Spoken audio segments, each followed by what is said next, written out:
Welcome back to Global Maritime News, the podcast, bringing you the most impactful news reports and analysis across the global shipping and supply chain industry over the past week. I'm Levine, your host, and as of Sunday, the 10th of April, 5 p.m. Singapore time, these are the major stories. First off, Frontline and Euronav are to merge, forming a new world leader in the tanker sector. Next, CMA CGM Siva Logistics acquires Jeffco, a vehicle logistics firm.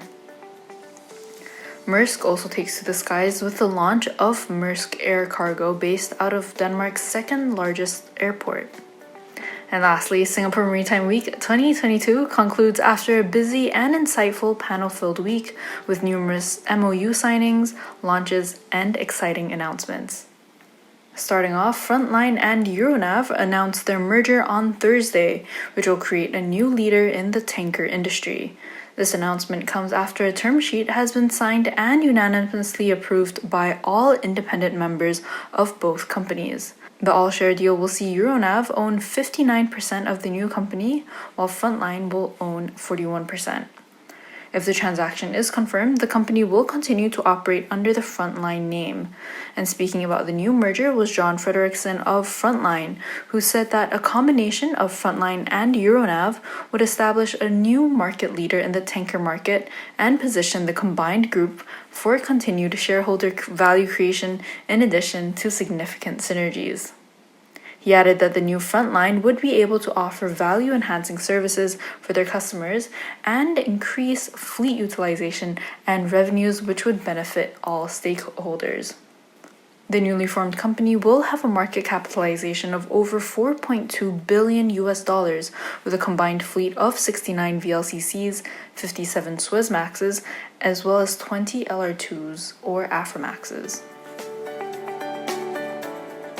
Moving over to our next story, CMA CGM Siva Logistics has acquired Jeffco, an automobile logistics firm. According to their website, Jeffco Group is a world expert in supply chain solutions and a European leader in automotive logistics. The announcement that was made on Friday is estimated to be worth close to $500 million and has been already submitted to competition authorities for approval. Luckily for both companies involved, CMA CGM and Jeffco, the European Commission has authorized CMA CGM to acquire Jeffco's capital immediately, pending final approval in the coming months. This acquisition will help to strengthen CMA CGM's logistics subsidiary, Siva Logistics. Rodolphe Sade, the chairman and CEO of CMA CGM, commented that this acquisition of Jeffco represents a further step in their development strategy and strengthens their position as a global player in transportation and logistics.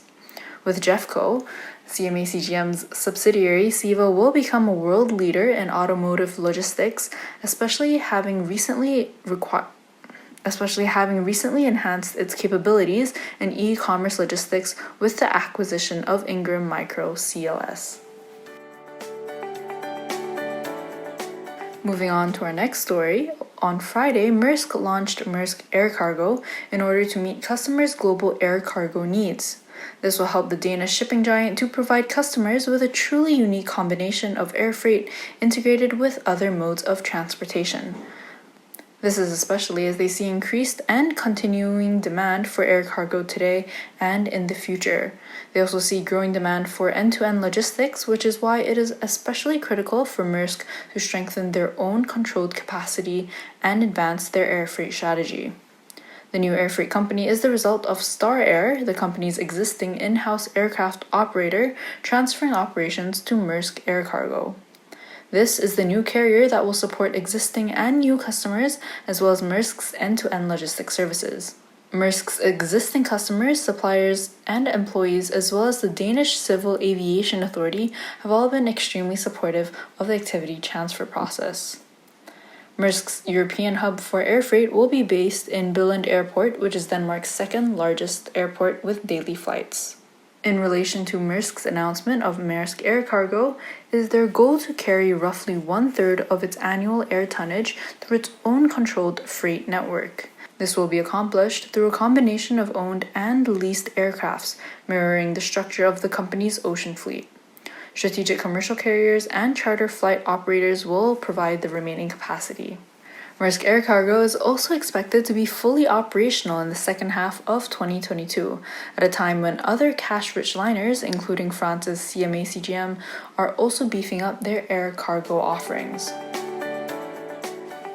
And rounding up with our last story of today, the 16th edition of Singapore Maritime Week that took place earlier this week concluded with numerous exciting MOU signings, launches, and announcements. So personally, I got to go and attend Singapore Maritime Week as one of Singapore's Maritime Port Authority Maritime SG Youth Ambassadors. So it was really, truly so inspiring to see so many passionate people advocating for so many wonderful causes in the industry. So just to share some key moments. So even though I wasn't there for the full 5 days, I did manage to catch the last day of Singapore Maritime Week, which was really exciting. But before I delve into my whole experience, I just wanted to highlight some key moments of the entire week that I think are really interesting for the Global Maritime News podcast. So starting off, Singapore Maritime Foundation has indeed become a program partner of the Maritime Just Transition, which intends to ensure that seafarers and maritime workers are well equipped and protected as the industry transitions towards green shipping. So personally, I think this is really vital to ensure that there's a just and equitable green transition for people in the industry, and ensuring that no one gets left behind. So this is a particularly interesting topic to me that I think is not included enough in the sustainability conversation, and it's how we can make sure that all skill levels of workers can be included in the typically high-tech and high-skilled sustainability jobs that we are seeing. So another key moment for Singapore Maritime Week for me was the announcement that Singapore will become a signatory to the Clydebank Declaration for Green Shipping Corridors, which was launched at EP.26 last year. So the Clydebank Declaration aims to create fixed zero-emission maritime routes connecting two or more ports, also known as green shipping corridors. So the signatories stated at the time of COP26 that the plan was to establish 6 such corridors by the middle of the decade. So, these green shipping corridors are zero-emission shipping routes that will connect 2 or more ports. So it's great that Singapore is, the 23rd signatory, joining other countries in an effort to reduce greenhouse gas emissions, especially in maritime routes. So next, Thoum Ship Management was in fact awarded a grant by Singapore's Maritime Port Authority to develop an Amazon-like marketplace for the maritime supply chain.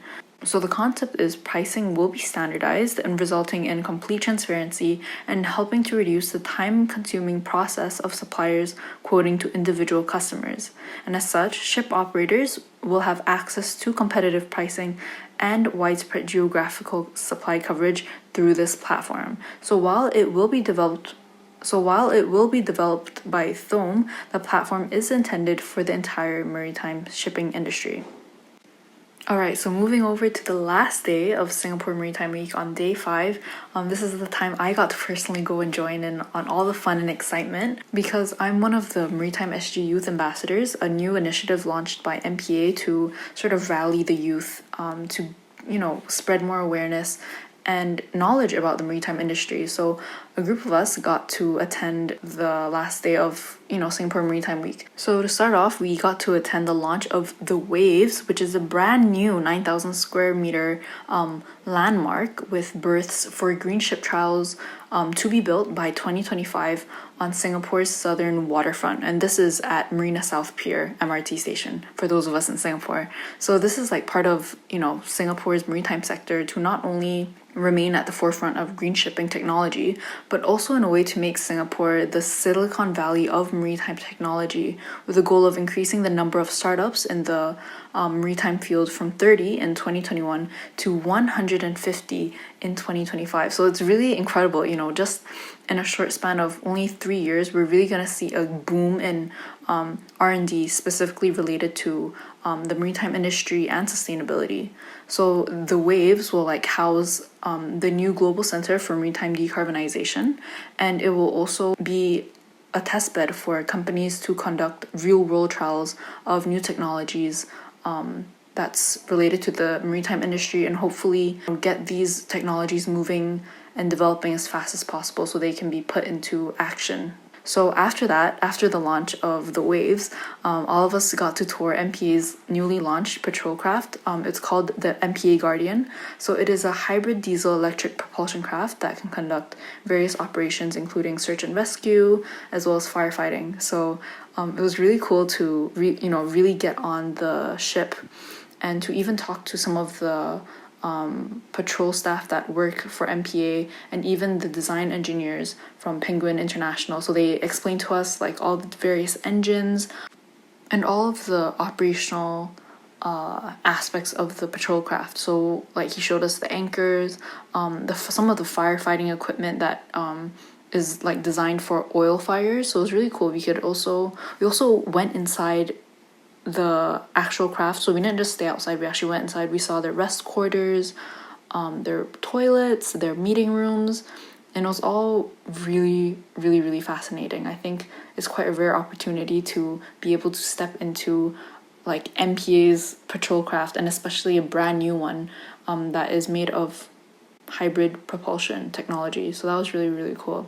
And luckily, next to the Mpa Guardian, it was the Energy Observer. So the Energy Observer is actually the world's first zero-emission hydrogen ship, which uses energy from renewable sources. So it includes the sun, the wind, and even hydrogen it distills from the sea to power its round-the-world voyage. So it actually started in France, and it has, I think, been sailing for the past 3-4 years, since 2017, and they've been to like multiple continents. It just came from Indonesia, and next the captain shared with us that they'll be going to Thailand and like around Southeast Asia before coming back to Singapore.